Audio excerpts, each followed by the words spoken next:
대림절 첫 주일 오늘부터 12월 24일까지 여러분의 삶에 하나님께서 각별한 축복을 주실 것입니다.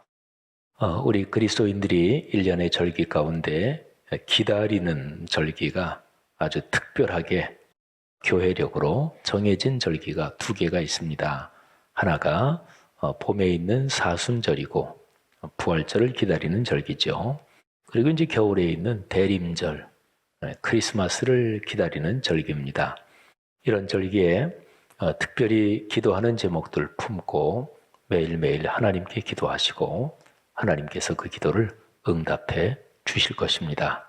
또 크리스마스와 연관된 하나님의 축복이 여러분의 삶의 모든 면에 넘치기를 주의 이름으로 축원합니다.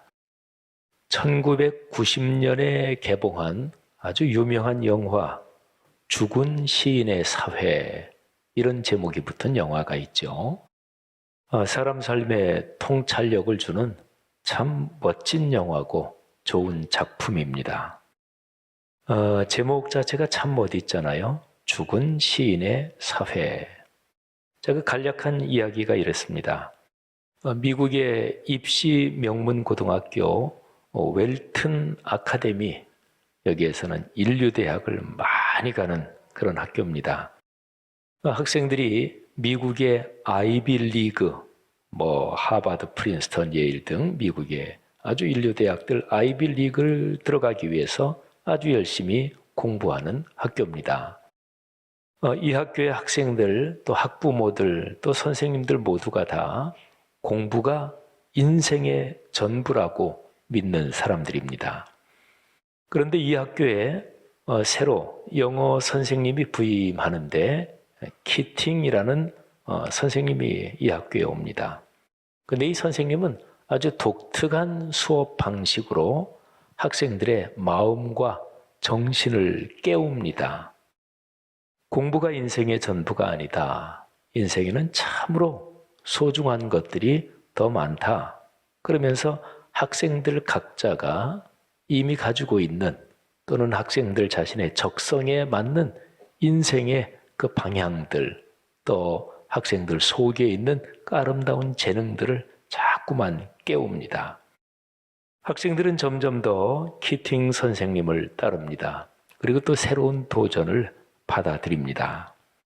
하지만 다른 선생님들, 또 학부모들이 반대하고, 또 그 반대가 점점 커져서 키팅 선생님이 학교를 그만두게 됩니다.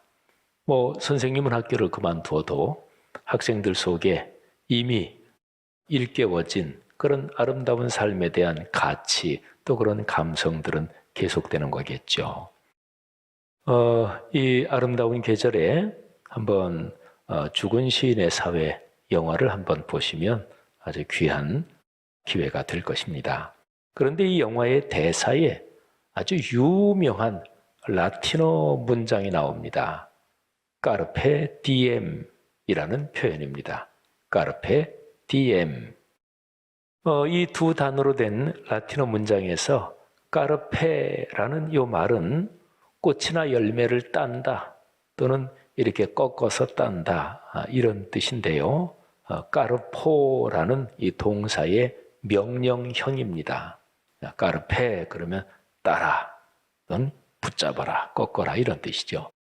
그 다음에 디엠은 하루를 뜻하는, 오늘 또는 날을 뜻하는 디스의 목적격입니다. 그러니까 디엠 그러면 그 날을, 그 하루를 까르페 꽉 잡아라, 이런 거죠. 까르페 디엠을 직역하면 오늘을 따라, 오늘을 꺾어라, 하루를 꺾어라, 이런 뜻이 되고요. 좀 더 뜻을 살려서 번역하면 오늘을 잡아라, 그리고 지금 이 현재를 살아라, 이렇게 번역할 수 있습니다. 영화를 보면 키팅 선생님이 학생들에게 이 라틴어 단어, 이 문장 까르페 디엠, 그 뜻을 가르쳐주는 장면이 나옵니다. 선생님이 수업을 해요. 근데 학생 한 사람에게 그 책에 있는 어떤 시 일부를 읽게 합니다. 그것 좀 한번 읽어봐라. 학생이 그 시를 읽으니까 이제 키팅 선생님이 얘기합니다. 그래, 까르페 디엠, 바로 그거야. 내가 읽은 시가 아주 거기에 어울리는 시지. 시간이 있을 때 장미 봉오리를 꺾어라. 시간이 흘러 오늘 핀 꽃이 내일이면 떨어질 것이다. 이게 이제 그 시의 내용이에요.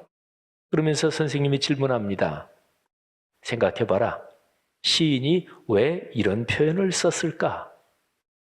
그랬더니 한 학생이 손을 들고 시인이 성질이 급한가 보죠? 그렇게 얘기합니다. 그랬더니 아니야, 땡, 틀렸어. 대답해 준 것은 고맙다. 그런데 시인이 시간이 있을 때 장미 봉오리를 꺾어라. 시간이 흐르면 오늘 핀 꽃이 내일이면 떨어질 것이다. 이런 식구를 쓰는 이유가 있다. 그러면서 설명을 하는 거예요. 왜냐하면 우리 모두는 반드시 죽기 때문이다. 지금 여기에 있는 너희나 나, 우리 모두는 언젠가는 숨이 멎고 차가워져 죽게 됐지. 그러면서 키팅 선생님이 그 학생들에게 그 교실 한쪽 벽에 있는 사진들을 보게 합니다. 자, 이쪽으로 와서 과거의 얼굴들, 사진들을 한번 봐라. 그 교실 벽에는 그 학교의 옛날 학생들, 이 같이 찍은 사진, 또 뭐 이런저런 사진들이 여러 개가 액자에 걸려 있었습니다. 그 교실에 늘 있었던 사진들인데, 그런데 학생들이 한 번도 자세히 주목하지 않았던 그 사진들을 키팅 선생님이 좀 보라고 합니다. 그 사진 안에 있는 사람들 중에 상당수는 더 이상 세상에 존재하지 않는 이미 세상을 떠난 선배들입니다. 키팅 선생님이 학생들에게 얘기합니다. 자, 자세히 한번 봐. 그러면 사진 속의 그 선배들이 무슨 얘기를 하는지가 들릴 거야. 한번 귀 기울여서 들어봐. 뭐 이제 고등학생들이니까 진짜로 무슨 소리가 들린다 그렇게 생각하는 건 아니지만 학생들이 선생님 말을 듣고 사진을 더 자세히 들여다봅니다. 학생들이 사진, 벽에 걸린 사진에 가까이에 이렇게 서서 사진을 쳐다보는데 키팅 선생님이 학생들의 뒤쪽에 이렇게 서서 학생들에게 가까이 머리를 이렇게 좀 가까이 대고서 그러면서 나지막한 소리로 말합니다. 카르페 디엠, 카르페 디엠. 그러니까 그 선배들이 바로 그 얘기를 한다는 거죠. 카르페 디엠. 오늘을 살아야 된다. 오늘을 놓치면 안 된다. 얘기를 한다는 거죠. 카르페 디엠, 인류의 정신문화에서 아주 유명한 표현이에요. 그런데 이 표현이 죽은 시인의 사회라는 그 영화 덕분에 더 유명해졌습니다. 이 카르페 디엠이라는 이 표현이 제일 처음 나오는 것은 로마 시대까지 거슬러 올라갑니다.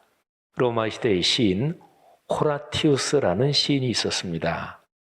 퀸투스 호라티우스 플라쿠스라는 전체 이름인데 로마 시대에 뼈대가 있는 가문은 이름이 이것보다 훨씬 더 길기도 합니다. 근데 하여튼 호라티우스, 이 사람의 시에 카르페 디엠이라는 라틴어 표현이 나옵니다. 그때 로마 시대는 썼던 언어가 이제 라틴어였죠. 자, 그 시의 일부를 제가 읽어드리겠습니다. 이 시는 호라티우스가 레우코노에라는 여인에게 말하는 형식으로 쓰여진 시예요. 한번 들어보세요. 레우코노에, 아무도 내 운명을 알 수 없다오. 당신도 모르고 나도 몰라요. 묻지 말아요. 찻잎이나 손금을 읽어 알아볼 생각도 말고요. 그 당시에 뭐 찻잎, 뭐 또 손금을 보면서 내 운명이 어떻게 되나 이런 거를 점치는 게 있었나 보죠. 무슨 일이 닥치든 담담히 받아들여요. 이 겨울이 우리의 마지막 겨울일 수 있어요. 아니면 토스카나 바다를 저 벼랑에 내던져 그 힘을 앗아갈 더 많은 겨울이 기다릴 수도 있고요. 그러니까 이번 겨울 우리가 사는 마지막 겨울일 수도 있고 아니면 또 뭐 계속 더 살 수도 있고 이런 얘기죠. 해야 할 일을 하세요. 지혜롭게 살아요. 포도주를 걸러 마시고 희망에 대해선 잊어요. 시간은 지금 우리가 이야기하는 중에도 달아나고 있어요. 지금을 붙잡아요. 이게 바로 까르페 디엠. 미래는 마음에 두지 말고요. 자, 여러분, 시 일부를 제가 읽어드렸는데 이 얘기는 자꾸만 미래의 희망을 얘기하고 나중에 내가 어떻게 되지, 나중에 뭘 하지, 이것도 사람에게 병이라는 거예요. 지금을 사는 거지. 여기 이 순간에 충실하지. 이게 삶의 기쁨이다. 이제 요지는 이제 그런 것입니다. 참 지혜로운 말이기도 합니다. 누구도 시간의 흐름에서 벗어날 수 없습니다. 인간 존재의 아주 엄숙한 숙명이다. 이렇게도 표현할 수 있습니다. 시간이 흐른다. 그러면 사람은 누구나 다 아쉬운 것이 점점 더 많아집니다. 시간이 흘러가면서 야, 시간이 1년, 2년 지나니까 너무너무 좋다. 이런 사람보다는 보통 인간의 일반적인 삶에서는 시간이 흘러가면 아쉽고 비통하고 슬프고 이런 것이 훨씬 더 많습니다. 보통 시간이 흐르면서 제일 사람이 명백하게 느끼는 것이 바로 나이가 먹는다 이런 거잖아요. 적어도 50대 또 60대 70대 가면 나이 점점 많아지시면 건강 약해지고 몸 여기저기 고장나고 무릎 관절, 척추 4번, 5번 그놈의 4번, 5번은 왜 이렇게 제일 빨리 망가지는지 또 뭐 눈, 백내장, 또 고혈압, 당뇨 누구나 다 그렇잖아요. 어쩌면 병드는 것은 그냥 자연스러운 현상입니다. 이상한 게 아니지요. 사람 신체가 이렇게 물질적인 구조로 되어 있으니까. 근데 나이 드신 분들은 아유 젊은 사람들은 좋겠지. 젊은 사람들이 이런 생각 안 하겠지. 근데 안 그렇습니다. 요즘 하도 언론 매스컴에서 젊은 사람들 이런 거를 아주 그냥 좋게 이렇게 하다 보니까 20대에서 젊은이들이 30대로 넘어갈 때 막 안달을 하고 30대 가기 싫은 거예요. 그러니까 시간이 흐르는 것 이게 사람들한테 다 아쉬움을 줘요.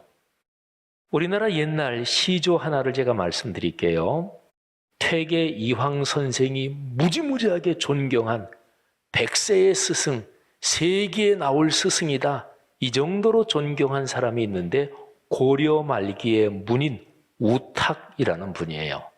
근데 이분이 나이가 들어 늙는 것을 탄식하는 노래 탈로가 탄식할 탄자에 늙을 노자 노래가 탈로가라는 그 시조를 썼습니다. 이게 세 개의 시로 되어 있습니다.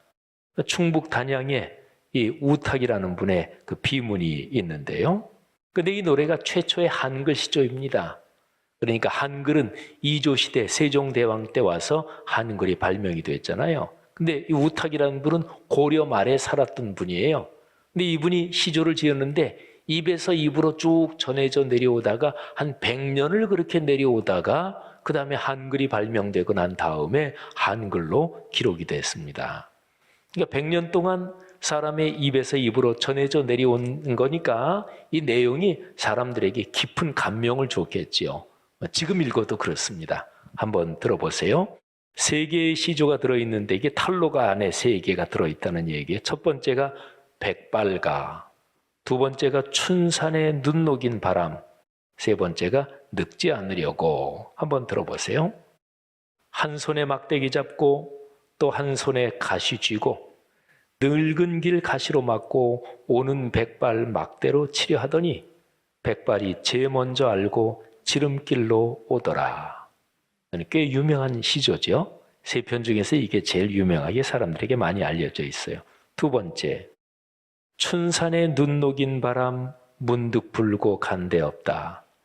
잠깐만 빌어다가 머리 위에 불게 하고 싶구나.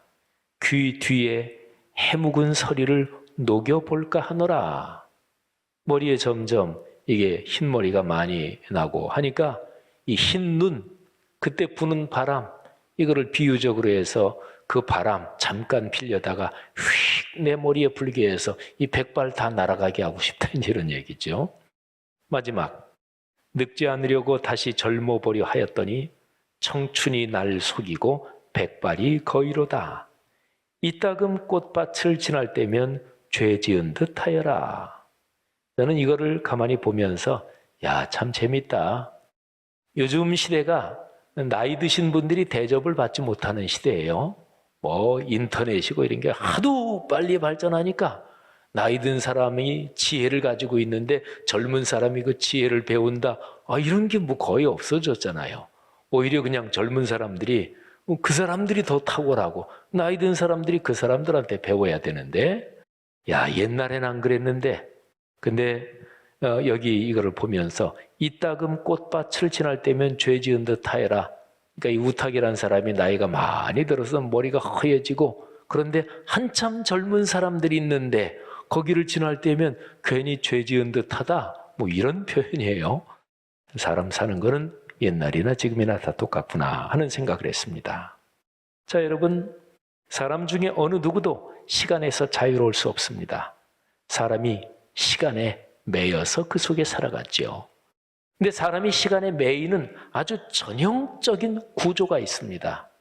과거 때문에 매이고 미래 때문에 매입니다. 과거에 발목이 잡히고 미래를 걱정하는 것. 이렇게 되면 시간 속에 콱 옴짝달싹 못하게 매이고 맙니다. 한번 생각해 보세요. 자, 과거 잘했던 못했던 과거는 이미 지나갔습니다. 괴로운 과거에 묶여 현재를 낭비하거나 아니면 내가 옛날에 이만큼 대단했어 그러면서 과거에 우쭐대면서 현재를 망치는 것, 둘 다 어리석은 거죠. 과거에서 배운 것이 지금이 현재를 사는데 힘이 되어야 그래야 그게 좋은 거잖아요. 자, 미래도 그렇습니다. 미래의 뜻이 뭐예요? 아직 오지 않은 거잖아요. 그러니까 아직 오지 않았고 아직 걸어보지 않았는데 그렇다면 그냥 원론적으로 말하면 미래는 좋을 수도 있고 나쁠 수도 있습니다. 간단하게 말하면 반반입니다. 그런데 사람들은 보통 아직 걸어보지 않은 미래, 아직 오지 않은 미래에 대해서 지레 겁먹고 걱정하는 경우가 훨씬 더 많습니다. 자, 그렇게 되면 미래는 아직 오지도 않았는데 오지도 않은 미래 때문에 지금 현실이 괴로워지는 거예요. 괜히 걱정을 끌어안고 말이죠. 여러분, 조금만 생각하면 아주 명확합니다. 사람은 지나가는 과거를 그때가 좋았지 그래서 다시 끌어와서 살 수 없습니다. 미래를 미리 좀 당겨서 살 수도 없습니다. 과거를 기억과 추억으로 생각은 하지 다시 살 수는 없고요. 미래를 예측하고 전망하면서 생각은 하지 땡겨서 사는 게 아닙니다. 사람은 현재만 삽니다. 그렇다면 삶에서 참으로 중요한 것은 지금 여기입니다. 그러니까 지금 여기가 중요하다. 사람은 현재만 산다. 그러니까 지금을 놓치지 말아라. 매일매일 하루하루를 즐겁게 그리고 성실하게 아름답게 살아라. 이게 이제 까르페 디엠 그런 의미에 담겨 있는 거죠. 인류의 정신 문명에서 아주 탁월한 철학과 또는 종교나 사상들에서 까르페 디엠 말하자면 그 담고 있는 그 내용 이런 깨달음은 상당히 일반적입니다. 시간의 흐름에서 자유로울 수 없는 것이 인간의 숙명입니다. 하지만 시간의 속박에서 벗어날 수 있는 방법이 전혀 없는 것은 아닙니다. 시간의 흐름에서 벗어나는 방법, 그 중에 하나가 바로 까르페 디엠입니다. 지금 이곳의 삶에 감사하며 사랑하며 사는 거예요. 사랑으로 삶을 살림하는 거예요. 이렇게 살면 속절없이 흐르는 이 시간의 흐름 속에서 갑자기 영원으로 통하는 문을 발견하게 됩니다. 소설 해리포터 너무 유명하지요. 거기에 보면 영국 런던의 킹크로스 기차역이 나와요. 기차역에 플랫폼이 있는데 9와 4분의 3 플랫폼이 나와요. 바로 그 자리에서 일정한 시간이 되면 벽인데 그냥 콱 들어가면 쑥 들어가는 문이 나오는 거예요. 그래서 마법의 세계로 들어가는 문이 열립니다. 여러분, 그런데 이거는 그건 소설이지만 실제로 우리의 삶에서 그런 거는 사실은 많이 경험합니다.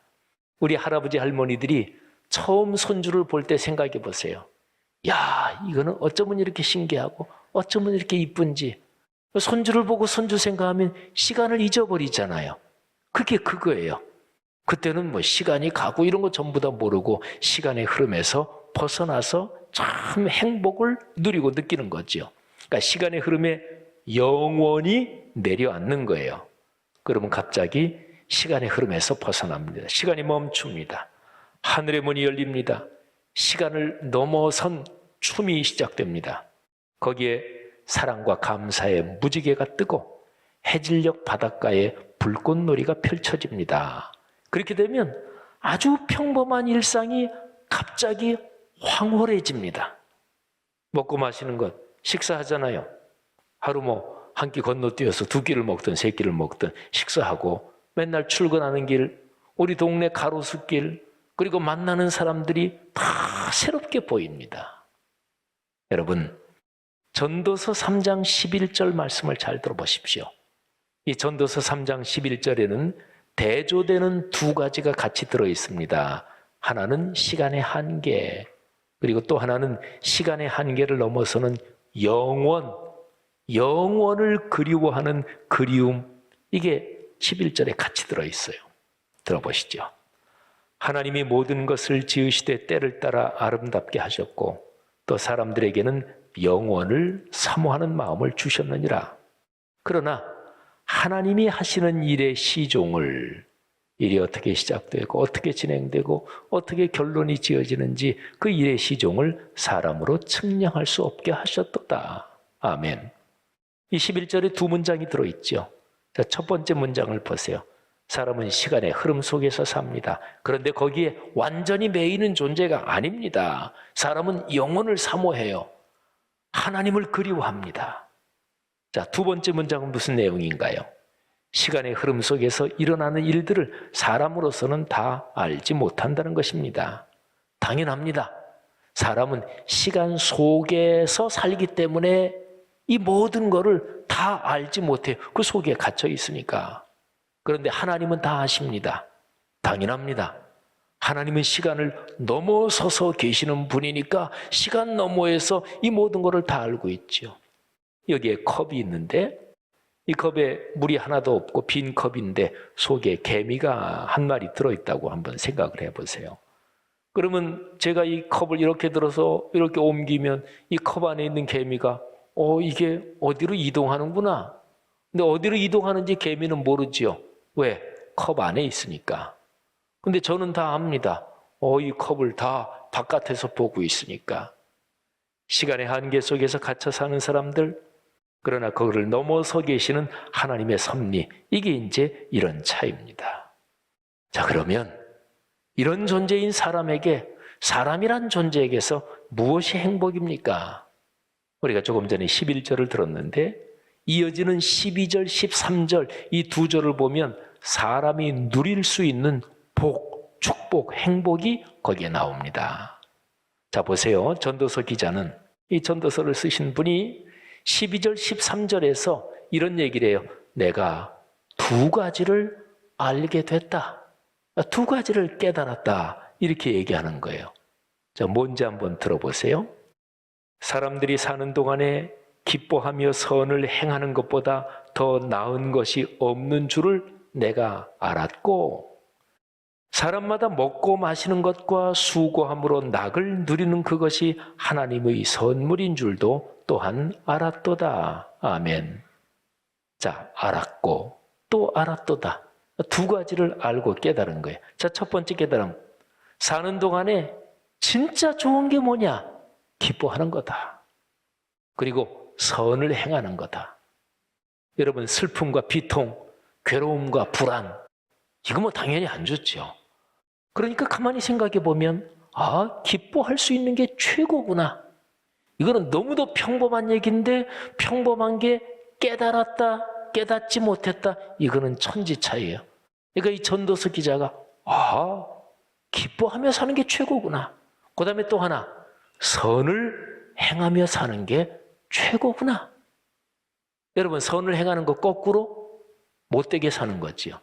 남 미워하고 독한 말하고, 그리고 또 남을 비방하고 막 없는 말 지어내고, 누가 어떤 얘기, 누가 안 좋은 얘기 하면은 그냥 내 휴대전화에 그냥 휴대전화 이거 비용 올라가는 거 생각지도 않고 데이터 소모되는 거 생각지도 않고 10통, 20통 막 걸어가지고 수다를 떨면서 김 집사가 박 권사가 그랬대 어쨌대 하고 그러고 나면 속이 시원해지고 내가 품위가 있어져요. 그래요? 천만에요. 사람이 자신이 참 초라해집니다. 아이고 내가 이 정도 인간밖에 안 되는구나. 내가 머리 쓴다고 하면서 다른 사람 이렇게 시켜가지고 나는 점잖은 척하고 그러면 내가 굉장히 내가 센 사람이지 천만에요. 비루해지고 초라해지고 영혼은 망가지고. 그러니까 이 전도서 기자가 야 삶에서 제일 좋은 게 있다. 첫째 기뻐하는 거, 두 번째 선을 행하며 사는 거. 여러분의 삶에 기쁨이 넘치기를 축복합니다. 착하게 사시기를, 선하게 사시기를 축복합니다. 그 다음에 두 번째 깨달음, 일상의 가치를 발견한 거예요. 여기 뭐라고 기록되어 있어요? 먹고 마시는 것, 하나님이 주신 선물이구나. 수고함으로 낙을 누리는 것, 이거는 내 직업, 가게, 공장, 사업, 직장, 내가 일하면서 거기에서 낙을, 즐거움을 누리는 것, 이게 또한 하나님의 선물이다. 이거를 깨달았던 거예요. 여러분 보세요. 먹고 마시는 것, 식사하는 거예요. 여러분 한번 자신에게 물어보십시오. 식사하는 것이 참으로 큰 선물이라고 생각하십니까? 조금 이따가 예배 끝나고 점심들 잡수실 거 아니겠어요? 점심 이렇게 앞에 놓고 하나님, 이 선물 진짜로 감사합니다. 물론 그리스도인들 다 식사하기 전에 식사 기도하지만 근데 유별나게 어떨 때 그럴 때가 있죠. 식사를 앞에 놓고 기도하면서 막 가슴이 울컥할 정도로 하나님 감사합니다. 식사하는 게 이게 하나님의 선물이라는 거예요.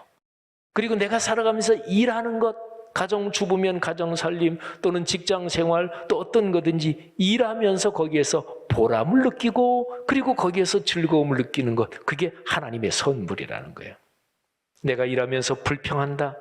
삶에 아주 커다란 손실입니다. 오늘 일하는 현재를 발로 차버리는 게 되는 거예요. 사랑하는 신앙인 여러분, 지금 내가 서 있는 이 자리가 여기가 복입니다.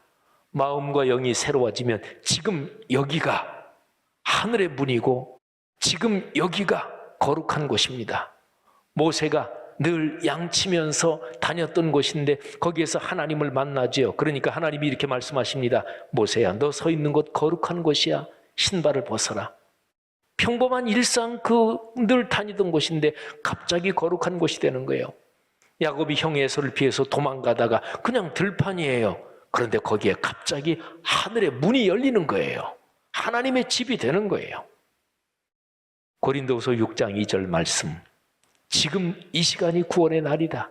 지금 내가 있는 곳이 바로 구원 받을 때고 은혜 받을 때고 그런 자리다. 이런 말씀이지요. 한번 들어보세요. 이르시되 내가 은혜 베풀 때에 너에게 듣고 구원의 날에 너를 도왔다 하셨으니 보라 지금은 은혜 받을 만한 때요. 보라 지금은 구원의 날이로다. 아멘. 여러분에게 매일 날마다 그런 축복이 있기를 주의 이름으로 축원합니다. 내가 걸어온 삶에 깃든 하나님의 손길을 깨달으면 내가 걸어온 과거가 다 은혜구나. 모든 게 은혜구나. 지금 이렇게 대림절 이 시점쯤 되면 한 해를 이제 정리하잖아요. 올해 어떠셨습니까? 아유, 목사님 말 마요. 올해는 진짜 힘들었어요. 그래도 하나님이 혹시 좀 은혜 주신 게 있지 않아요? 아이고, 없어요. 올해 참 너무 힘들었어요. 그런데 올해 11달이 거의 다 지났잖아요. 그러면 하루하루가 하나님이 주신 선물인데 그 선물을 전혀 생각하지 못하고 계신 거잖아요. 식사는 매일 3끼나 어떨 때 건너뛰고 한 2끼는 드셨잖아요. 그러면 11달 동안 얼마나 식사를 많이 하셨어요?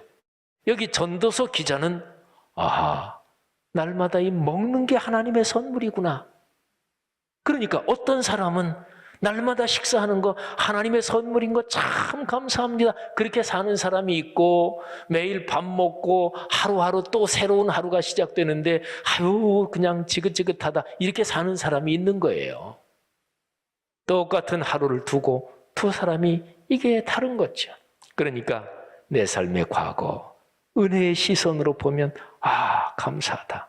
내 삶의 과거에 흘러온 은혜의 강물이 지금 여기 내 삶을 적시면 그러면 오늘을 감사하게 되죠. 자, 미래도 마찬가지. 내가 걸어갈 미래, 내 삶에 하나님이 동행하신다. 이것을 믿으면 미래에 있을 복이 지금 이미 내 가슴을 벅차게 합니다.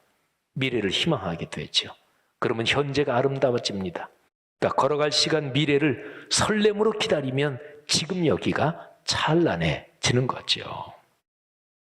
성도 여러분, 예수 그리스도의 강림을 기다리는 대림절의 절기는 그래서 참 복된 시간입니다. 대림절 4주일을 지나 크리스마스를 맞이합니다. 이 멋진 계절에 날마다 하나님이 우리에게 주시는 선물, 오늘이라는 이 선물 마음껏 누리며 감사하시기를 바랍니다. 오늘은 축복입니다. 기적입니다. 까르페 디엠, 오늘을 살아야 합니다. 지금 감사하며 사십시오. 감사를 미루지 마십시오. 사랑하는 것을 미루지 마십시오. 하나님께 찬양하는 것을 미루지 마십시오. 오늘은 지금 이후에 걸어갈 내 인생의 첫날이죠. 아니, 그리고 어쩌면 내 삶의 마지막 날일지도 모릅니다. 그런데 둘 중에 어떤 거든지 간에 오늘이 진짜로 소중하구나, 그런 거 아니겠어요? 하나님께서 여러분의 오늘을, 내일 모레 또 날마다 하나님이 주시는 여러분의 그 오늘을 하나님이 더 크게 축복하십니다. 그 오늘을 감사로 누리며 걸어가는 여러분의 삶이 되기를 축원합니다.